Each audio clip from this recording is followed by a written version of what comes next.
right, so here is the long-awaited video on the energy practice problems. I'm going to go over all of the sample problems that we had. So go ahead and get your paper out so you can write this down as well. All right, so for scientific notation, remember, you need to have your decimal point after the first non-zero digit. So for instance, for this first question, that would be 1.23. So you're going to have the decimal point after the 1. You only have one digit before the decimal point. So something like 12.3 or 0.123 would be wrong. In fact, I'm going to go ahead and erase those so they don't stay up as a mistaken notion of something that's correct. Now you need to count how many times you move the decimal point over. And just to kind of make things a little simpler, notice that anything between commas is usually 3 decimal points, so I can count. Okay, I moved over 3. Now I'm going to move over another 3. So that's a total of 6. So that's my exponent. So this number, 1,230,000, becomes 1.23 times 10 to the 6th power. It's just a neater way of writing things where you don't have to count zeros, which is especially useful in our last example because when you're writing a decimal point, you don't have commas in there to help you count how many zeros there are. The next question, we're going to put our decimal point after the 5. So that's going to become 5.32. And then we need to count how many times we're moving the decimal over. We move it over 3, 4, 5 times. So this will be 5.32 times 10 to the 5th power. Now for the decimal point problem. I don't even know how many zeros there are in this. I just typed in a random number of zeros. But notice this number is less than 1, which means that our exponent is going to have a negative sign because it's smaller than 1. So again, we're going to put our decimal point after the first non-zero digit. So it's going to be 6.54. And then I have to count. I moved it 3, 6, 7. So this is going to be times 10 to the negative 7th power. Hopefully that's fairly easy. If scientific notation is giving you problems, let me know. Now, we have some old FRQs that we're going to use as examples of how to do math for the AP test. This is going to be a little different than it's been in previous years because this year, for the first time, you guys are taking the test digitally. This is also including the FRQs, so you're going to have to type in your math, and I'm going to give you a guide that College Board has sent out to us that tells you how you type stuff in. All right, so this is only part of an FRQ, so you're not necessarily going to get the background information or the context. But let's go ahead and look at this table. This table tells you if you are trying to get oil from a crop plant or from a plant, how many gallons of oil you can get per acre that you grow of this crop per year. So notice we have a bunch of different crops, corn, soybeans, all the way down to microalgae, but we are only focusing on microalgae and soybeans. And if we look at our question, it's asking us to calculate the number of acres. So our unknown, apologies, let me put my phone on silent so it's not bothering us anymore. So, where was I? Yes. Our unknown is number of acres. That's what we want to solve for. And then we want to know how many acres you need to produce 1,000 gallons of oil in 1 year. So let's go back to our data table. Our data table has information that we can use to make conversion factors. So for part A, we're doing this for microalgae. It's saying that for the microalgae, that you can get 10,000 gallons of oil,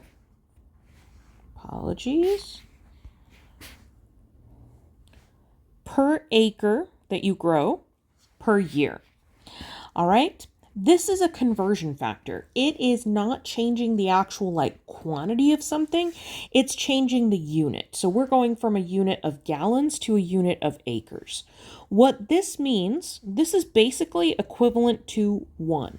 You're not changing the value by multiplying something by these conversion factors. So if you go by the logic of just general kind of arithmetic, if you take a fraction, 1 over 1, and you flip it, it's still the same thing, 1 over 1, it still equals 1. So you can use a conversion factor, and then you can use the reciprocal of that conversion factor. So that means I have two conversion factors I can use from here. I can use 10,000 gallons per acre, or I can say it's 1 acre per every 10,000 gallons. So that makes it a more flexible conversion factor that I can use, especially because I'm starting with 1,000 gallons, and I'm just going to go ahead and convert this to scientific notation. It's 1 times 10 to the 3 gallons. So I'm going to start with 1 times 10 to the 3rd gallons, and I'm going to go ahead and put it over 1 to make my math later easier, times, and I have these two conversion factors. I need to use one of them. Now, I want to get rid of gallons. So I need to have gallons on the other side of the fraction. So if gallons is on the top to start with, I want to put gallons on the bottom, which means I'm going to use this conversion factor because it has gallons on the bottom. So I'm going to put my 10,000 gallons, or 1 times 10 to the 4th gallons, on the bottom, and 1 acre on the top. If I do that, I can cross out gallons on the top and the bottom, and the unit I'm left with is acres. That is a good way to check if you're doing your math right, because if you end up with the wrong unit, your math is probably set up incorrectly. So if I do this, I can also basically take this and make it into one giant fraction. So I can also cross out anything else on the top and the bottom that's the same. For instance, I can cross out 10 to the 3rd, and I could take out 10 to the 3rd from the bottom, and I'm just left with 10. So then that's 1/10 of an acre. I can also write it as a decimal, 0.1 acres. Either of those is correct. Now for B, we need to do the same thing for soybeans. So for soybeans, my conversion factor is now 50 gallons of oil per acre. But remember, I can also use the reciprocal or flip my fraction, and that would be 1 acre over 50 gallons. Then if I go back, I'm starting again with 1,000 gallons, so 1 times 10 to the 3rd power gallons of oil. I can put it over 1 times, I'm going to use this conversion factor with acres on the top and gallons on the bottom, times, let's see, 1 acre on the top, 50 gallons on the bottom. If I look at this, I'm going to be able to cross out my gallons, and I'm going to be keeping a unit of acres, which is exactly what I want. Another thing I can do, I can cross out one of these zeros on the bottom. I can cross out one of these zeros here. It becomes 10 squared. That's basically 100 divided by 5. That's going to be 20 acres. So my answers could be 0.1 acres and 20 acres. Now, since you're going to be typing this on a computer, if you have a lot of confusing math and you want to take your answer and put it in a separate line so that it's easier to see, you can also say something like the answer is 0.1 acres, or 0.1 acres are needed, or are required, since that's what they say in the question. You can always put your answer down below in a separate sentence or separate statement, so that way it's easier to find. That way the person who's grading your paper can look at the work that you show. You have to show your work. And let me see. Out of all of this, I would say the important part to have is basically you need to show this. Well, actually, you need to show this. Always include your units. If you don't include the units, you don't get the answer correct. All right, on to the next question. This one's a bit of a doozy because it gives you a lot of math information, but we're going to start putting this into scientific notation and also putting this in conversion factor form. So that way we have like a menu of conversion factors that we can go back and look at. So this house has 2,000 square feet of living space. Square feet is just foot squared, and 2,000 is 2 times 10 to the third. Then we start with our conversion factors. You need 80,000 BTUs of heat per square foot. So that's 8 times 10 to the fourth BTUs, which stands for British Thermal Unit. For some large appliances, for some reason, we use that unit, per square foot. All right, the next one is natural gas is available at a cost of $5 per 1,000 cubic feet. So let's say $5 per 1 times 10 to the third.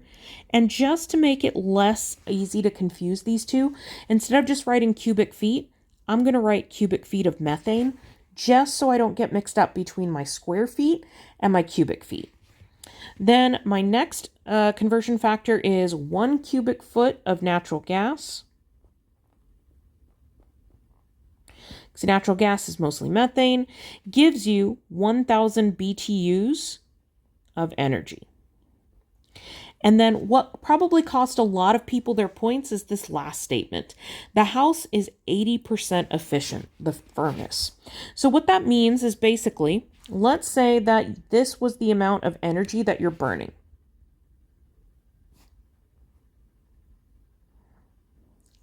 Out of that energy, 80% of it actually heats the house. The other 20%, so this is 80%, this 20% is waste energy.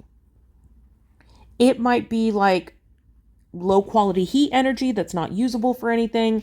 It might make the actual furnace like warm, but not actually get transferred into that heating the house, that air.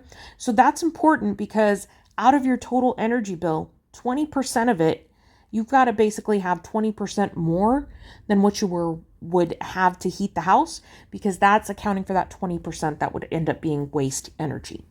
So that's going to come back to bite us in a minute if we don't remember it. All right, so let's look at A. A wants us to calculate the number of cubic feet of natural gas you need to heat the house for one winter. Then we need to figure out, we're basically going for cubic feet of natural gas. So where do I find that in a conversion factor? Well, I find it here and I find it here. Now, if I look at those two conversion factors, I'm not doing anything with money. So I'm probably going to leave that one out. So then that same conversion factor that I'd already highlighted has BTUs in it. That's not going to really tell me how many BTUs I'm using, but I've got this other conversion factor that has BTUs and feet, and then I have this number of feet, square feet. So what I'm going to do is I'm going to start out with 2 times 10 to the third, or 2,000 square feet, times, let's multiply it, times that 8 times 10 to the fourth BTUs per square foot. And then let's multiply that times a cubic foot of natural gas for every 1,000 BTUs. Now let's go through and let's cancel out units. I have square feet on the top, square feet on the bottom. That can go away. And I have BTUs on the top and BTUs on the bottom. That can go away. Then I'm going to be left with the unit of cubic feet of methane. Okay, is that what I'm looking for? Yes, it is, cubic feet of natural gas. So now all I have to do is multiply that across. So I like to cancel out whatever I can. So I'm going to cancel out this and this. And then I just have to multiply this. If I stick this in a calculator, it's going to give me 1.6 times 10 to the fifth cubic feet of natural gas. That would be if I had a 100% efficient furnace, but I don't. So what I'm going to have to do is I'm going to have to divide this number by 80%. or divide it by 0.8, and that's going to actually give me 2 times 10 to the 5th cubic feet of natural gas. That's how much I'm going to need. So that would be my final answer. Then we want to know the cost of heating the home for one winter. So we already have the cubic feet of natural gas. Now we need something with money, and that's that conversion factor with the $5. So I'm going to take my 2 times 10 to the 5th cubic feet of methane, and I'm going to multiply it by $5 per 1 times 10 to the 3rd cubic feet of methane. When I do that and cancel out my units, I'm going to get rid of my cubic feet of methane, and my only unit left is going to be dollars, which is what I want to have. That should give me $2,000. Pardon me, I did that wrong. That should be $1,000. My bad. All right. So that takes care of that question. Now the last sample question. This one isn't really multi-part. You just have a lot of different numbers. So let's put these into conversion factors. We want to know the reduction in petroleum consumption, and we want to know that in gallons of gasoline per year.